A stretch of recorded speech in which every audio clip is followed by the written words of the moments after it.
Well, hello, everybody. Mark Anthony here, the Vegas Tourist, and this is the first edition of what's going to be called Mondays with Mark.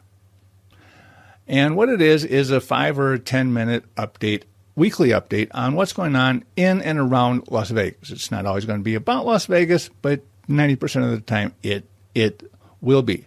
And to keep with continuity, the Vegas Tourist Podcast will always be called the Vegas Tourist Podcast. Now, the reason for all of this is because over the years, you folks have told me that you like this. You like that little update, 5, 10 minutes of what's going on in and around Las Vegas. Give us some tourist news, give us some tourist updates, once in a while a interview, and of course my wonderful, charming commentary. So I figured, hey, I will... On the YouTube side, it'll be called Mondays with Mark. It'll usually be on Mondays. The first edition is coming out on a Tuesday, which, if you know me, makes absolutely perfect sense. So here is the first edition of Mondays with Mark.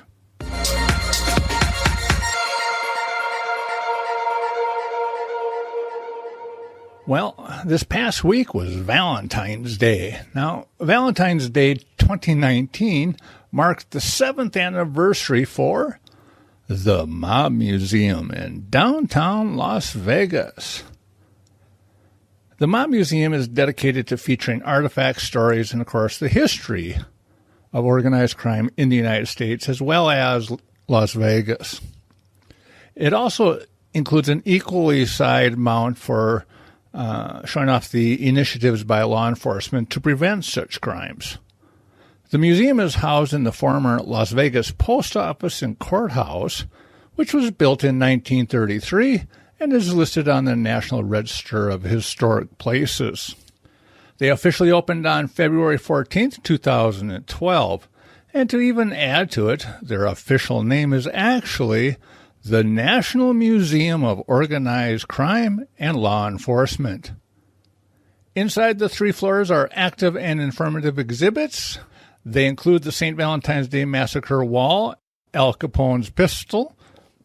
Up on the 2nd floor courtroom, which was the location of one of 14 National Kefauver Committee hearings to expose organized crime that was held back in 1950 and 51, amongst other cool little artifacts up there. And now they even have an underground speakeasy bar to add that mob flair to your visit. So go down and check it out, folks. The Stratosphere, that tall needle structure at the north end of the Las Vegas Strip. The Stratosphere has always been known by locals and frequent visitors as simply the Strat. The new owners have made that the new name of the place. Now it's called the Strat Hotel, Casino, and Skypod. The property was purchased in 2017 by Golden Gaming.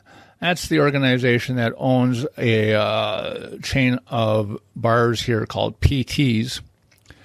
And they have totally renovated the establishment. I mean, they literally gone from top to bottom and have pretty well remodeled the entire place. The name includes the word Skypod. So what the hell is a Skypod? Well, the Skypod refers to anything at the top of the Strat's tower, including the revolving Top of the World restaurant, the 107 Sky Lounge, and the rides Sky Jump, Big Shot, Insanity, and Extreme. And now there's talk about a Skywalk feature, a glass deck you'll be able to walk out on that will overhang the pod. Plans have already been approved with the city for the deck that would extend out from the building with glass flooring to see all the way down to the Strip. Boy, that sounds like fun. As usual, a big thank you to Scott and his website, Vital Vegas, for digging it up and finding that drawing. Downtown? Well, downtown Las Vegas is gaining another bar and 81 more hotel rooms. The historic Binions has announced plans to open Whiskey Liquor Up and Down, along with a boutique hotel named Hotel Apache. Now, Whiskey Liquor will be a full-service saloon with a rotating bar as its centerpiece.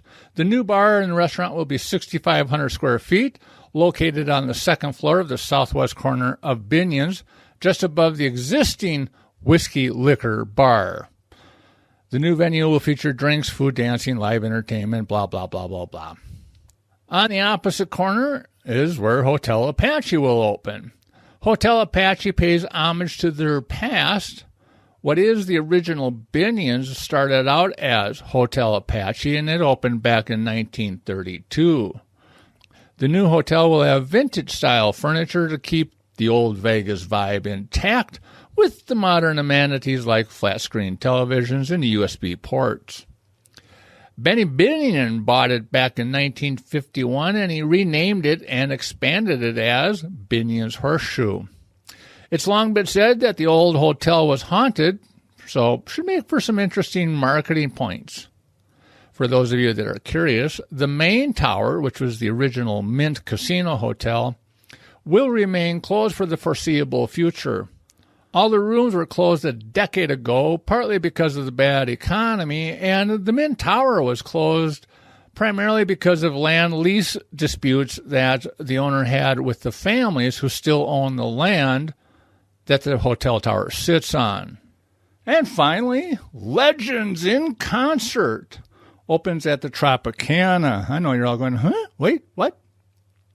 What is now the longest-running show on the Las Vegas Strip has moved. Legends in Concert first opened up in 1983 at the Imperial Palace. Then in 2009, it moved to Harrah's.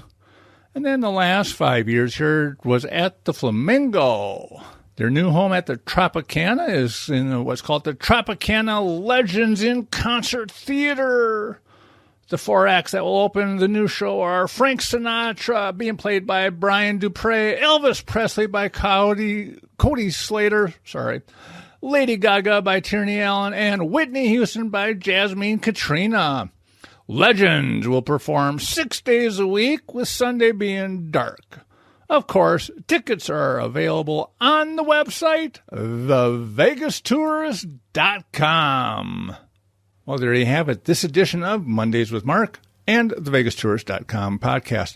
Being the first one, I would really like to know your thoughts, your comments, your opinions of this idea. Is it the right length? Is it too short, too long? Not enough Vegas updates? Tell me in the comments, all right? As always, you can leave me your comments and your questions. All of the links will be in the show notes. Like this video, like this podcast, subscribe in iTunes, subscribe on the YouTube channel, and of course, can always find more information at thevegastourist.com. All right? Mark Anthony, The Vegas Tourist, and I will talk to you all next time.